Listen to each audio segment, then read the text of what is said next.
করবেন লোগোর উপরে ক্লিক করে দিবেন, তারপরে সেটিং অপশনে ক্লিক করবেন ডাটা সেভিং মোড। বিশেষ করে যারা সিম থেকে এমবি কিনে ফোন ব্যবহার করেন তাদের জন্য এটা অনেক গুরুত্বপূর্ণ। আপনারা ডাটা সেভিং মোডটাকে এটা অন করে দিবেন, তাহলে আপনার ডাটা অনেক কম খরচ হবে। তো আপনারা এটা অন করে রাখবেন। তারপর আমি ব্যাক করে দিচ্ছি। এরপরে আপনারা দেখতে পাবেন ভিডিও কোয়ালিটি পারফরমেন্স, এখানে ক্লিক করে দিবেন। ক্লিক করার পর উপরে দেখতে পাচ্ছেন video quality on mobile network এবং নিচে দেখতে পাচ্ছেন ভিডিও কোয়ালিটি অন ওয়াইফাই। তো আপনারা যখন মোবাইল নেটওয়ার্ক মানে সিম থেকে এমবি কিনে দেখবেন তখন এটা একদম নিচেরটা দিয়ে দেবেন ডাটা সেভার।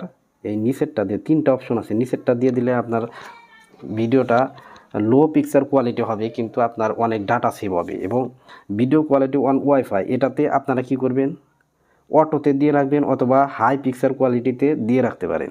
তো আমি হাই পিকচার কোয়ালিটিতে দিয়ে রাখলাম কারণ ওয়াইফাইয়ে আমার আনলিমিটেড এমবি।